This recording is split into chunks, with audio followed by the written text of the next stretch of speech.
the kindest thing about you is not love at all, but a survival strategy built in the dark when losing people once felt like dying?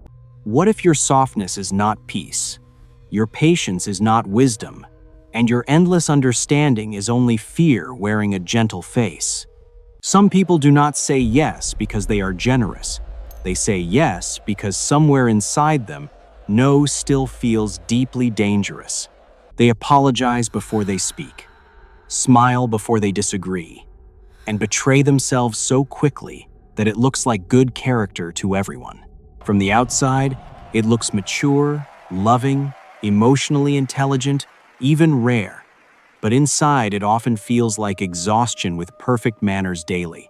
You tell yourself you are simply considerate, but your body knows the truth because every small disappointment feels like a threat now. One delayed reply can ruin your peace. One cold tone can collapse your confidence, and one conflict can make you abandon your own needs. That is not kindness in its pure form. That is attachment panic dressed as virtue, trying to keep rejection from entering the room. You over-explain because silence feels risky, as if being misunderstood for one moment might make someone withdraw affection and love you less. You read moods like weather, adjust yourself before anyone asks, and call that empathy while your real feelings wait outside the door. You forgive too early, not because your heart is healed, but because you are terrified that boundaries will cost you belonging again. You say you hate drama, but what you truly hate is the possibility that honesty might make someone leave you for good. So you become easy, available, agreeable, digestible, the version of yourself that creates the least friction for everyone except you inside yourself. And because this pattern is praised by the world, you confuse self-erasure with emotional maturity and self-silencing with elegant grace for survival. People thank you for being understanding, calm, supportive, and low maintenance, while no one notices how often your inner life is bleeding in private. You become the safe place for others because you were never taught how to be a safe place for yourself at all. The tragedy is that your goodness starts to earn applause, which makes it harder to see the fear hidden underneath it all. You think you are building love, but often you are building dependency on approval, and those are not the same thing at all. Real kindness can survive disappointment, but fear-based kindness collapses the moment someone looks displeased with you, and your nervous system starts bargaining for safety again. That is why you feel secretly resentful after helping, because your generosity was never truly free in the first place to begin. Beneath excessive niceness, there is often an unspoken bargain. I will make myself easy to keep if you promise not to leave. That bargain is rarely conscious, which is why it feels like personality instead of programming written into your body long before you questioned it. Carl Jung warned that what remains unconscious directs your life, and you end up calling that hidden script your nature for years. In ordinary language, that means your deepest wounds can run your relationships while you keep thinking this is just who I am. The polite mask becomes so familiar that you no longer notice when it is breathing for you and choosing your every reaction first. Jung would call this a persona, a social face built to gain acceptance, avoid punishment, and stay welcome inside the tribe forever. The problem is not having a persona, because everyone has one. The problem begins when the mask starts replacing the self itself. Then your kindness stops being a choice and becomes an emergency response repeated so many times it feels holy to you now. You are not being fake in a shallow way. You are being divided, split between the self you perform and the self you hide.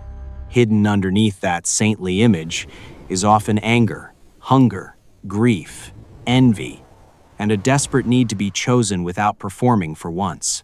Because those feelings looked dangerous once, you buried them and called the burial goodness so nobody would see how badly you still needed love. But whatever is buried alive does not disappear. It governs from below, shaping your voice, your timing, your tolerance, and your silence. This is why some of the nicest people carry the darkest resentment, because suppressed truth ferments in the shadows for years underneath.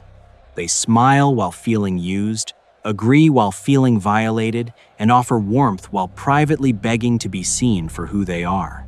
The mask keeps relationships intact on the surface, but underneath it creates a quiet civil war between your need for love and your need for dignity.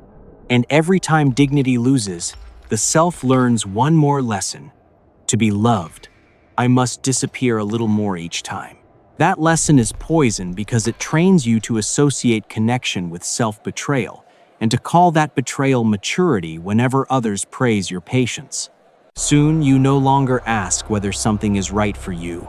You ask whether it will upset someone else in the room.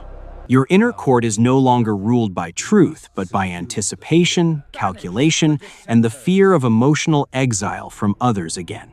You become hyper-attuned to faces, pauses, shifts in energy, not out of wisdom alone, but because danger once entered through expression first. Many people learned this in childhood, where affection could be withdrawn, approval could become currency, and peace depended on reading the room. Maybe love came with tension, maybe care came with criticism, maybe safety depended on staying pleasant, useful, or undemanding at all times. So, the child adapted brilliantly, becoming agreeable enough to survive in an environment where authenticity felt expensive and honesty could cost connection. That adaptation deserves compassion, but it should not be mistaken for destiny, because survival skills are not the same as a true identity. What protected you then may be quietly starving you now, especially in adult relationships that reward your overgiving and easy compliance. Because manipulators can smell abandoned boundaries the way wolves smell blood, and fear-based kindness gives them an open invitation to enter. They call you sweet, mature, selfless, and easy to talk to, while slowly training you to tolerate what should disturb you deeply. And because your identity is tied to being good, you hesitate to name harm when harm arrives wearing familiar voices and faces. You excuse disrespect, translate cruelty into stress, and call your own pain an overreaction so the bond can survive a little longer. This is where fake kindness becomes self-abandonment with a moral costume, and the costume looks so noble that you stop questioning the damage beneath it. You are no longer relating from love. You are negotiating from fear, hoping obedience will purchase emotional security from the other person. But fear can never build secure love, because anything maintained by self-erasure teaches others that your absence from yourself is acceptable there. The deeper cost is not only exhaustion, it is identity confusion so severe that you cannot tell what you actually feel anymore. When every instinct is filtered through other people's comfort, your own preferences start sounding rude, selfish, or suspicious to your own mind. Even simple questions become heavy. Do I want this? Or am I afraid of what happens if I say no this time? Over time, your body begins to carry the truth. Your mouth keeps refusing through tension, fatigue, numbness, stomach knots, and unexplained sadness. Because the psyche always charges interest on every act of self-betrayal, even when the betrayal looks socially admirable from the outside. That is why people-pleasing feels noble in public and hollow in private. The applause never reaches the abandoned parts of you. You can be loved by everyone in the room and still feel unseen, because the person being loved is a carefully managed version of you. And when someone finally rejects you anyway, the shock is devastating, because you sacrificed so much and still could not control the outcome. Then bitterness grows, not only toward them, but toward the humiliating truth that all your pleasing never guaranteed safety or loyalty either. This is the moment many people either harden into cynicism or awaken into honesty. And the direction you choose shapes every relationship after that. Cynicism says nobody deserves your goodness, but honesty says your goodness was mixed with fear from the beginning more than you knew. That second realization hurts more, because it removes the flattering story that you were simply more loving than everyone else around you. It asks a brutal question. Were you caring for others, or were you managing your terror of being unwanted all along? Most people avoid that question because it threatens the identity they built around being the good one who never needs anything back. But that identity is often just a beautifully decorated cage, and every compliment on your niceness can become another golden bar there. The exit begins when you stop asking how to be loved more and start asking what fear has been impersonating love inside you. This is shadow work in the simplest sense, not becoming cruel, but finally seeing the motives hidden beneath your virtue all along. You must be brave enough to notice the anger you denied, the neediness you judged, and the hunger for reassurance you kept disguising as care. Not to shame yourself, but to stop being ruled by what you refuse to see, because denial always turns hidden pain into silent authority. The shadow is dangerous only when denied. When faced honestly, it becomes information instead of sabotage and returns choice to your hands again. Your anger may reveal where you were violated, your envy may reveal what you abandoned, and your panic may reveal where you still feel unchosen. None of that makes you bad. It makes you human and finally visible to yourself after years of hiding behind polished behavior. Real healing starts when you can say, without melodrama, my kindness has sometimes been a strategy to avoid abandonment and rejection. That sentence is painful because it strips holiness from the mask, but it also returns truth to the throne inside you. And truth on the throne is the beginning of self-respect, even before your habits fully change, because honesty reorganizes the whole inner kingdom. From that point forward, every yes must be questioned, not with paranoia, but with precision, so your old fear stops wearing the language of virtue.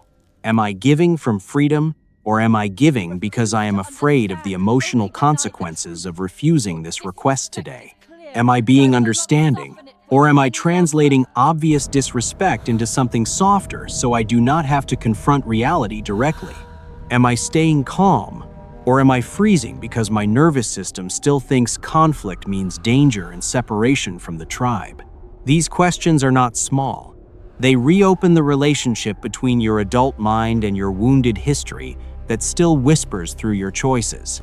They teach you that guilt is not always a moral signal, and discomfort is not always a sign you are doing something wrong. Sometimes guilt is simply the withdrawal symptom of an old survival pattern, losing control over your choices for the first time now. Sometimes anxiety appears the moment you become honest, not because honesty is bad, but because your body remembers the old cost exactly. This is why boundaries can feel immoral to people who were trained to earn love by disappearing whenever someone else needed comfort. A boundary is not aggression. It is the moment your inner life stops being public property for people who mistake access for love. It is the refusal to keep bleeding in polite silence so other people can enjoy a version of you with no edges. And yes, some people will call your boundaries cold, selfish, dramatic, or changed, because your obedience once benefited them too much. Let them misunderstand you for a season, if that is the price of finally hearing yourself clearly without the noise of panic. You were not born to become emotionally convenient for those who never learned how to love with depth or real courage. Mature love does not ask you to amputate your truth, so the relationship can stay comfortable for people afraid of your reality. It can tolerate disappointment, survive honest tension, and remain intact without demanding your constant self-reduction every time someone feels slightly unsettled. The right people may not enjoy every boundary, but they will not require your self-erasure to feel secure around you at all. And the people who leave when you stop performing goodness were never loyal to you, only to your compliance and availability. That loss can sting, but it is cleaner than a life built on secret resentment and chronic inner abandonment every single day. The goal is not to become hard, dismissive, or cruel, because wounded rebellion is still another form of being controlled by pain. The goal is to become congruent, where your kindness and your truth finally belong to the same person without splitting in half. Then giving becomes lighter because it is chosen, not extracted by fear or purchased through anticipation of other people's reactions first anymore. Then your no becomes clean, your yes becomes real, and your presence stops carrying the desperate ache of negotiation for basic safety. You do not have to kill your softness. You have to remove its chains so tenderness can breathe without begging for permission. You do not have to stop caring. You have to stop using care as camouflage for terror when abandonment starts whispering in you. You do not have to become less loving. You have to become someone whose love includes the self who gives it too. That is the difference between goodness as image and goodness as integrity. One seeks approval, the other can survive the loss of it. Integrity may look less sweet at first, because it no longer rushes to soothe every tension in the room for everyone else. But over time, it creates something fake kindness never could. Peace that does not depend on being approved by everyone around you. So the next time guilt rises when you disappoint someone, do not ask only whether you were nice, ask whether you were honest.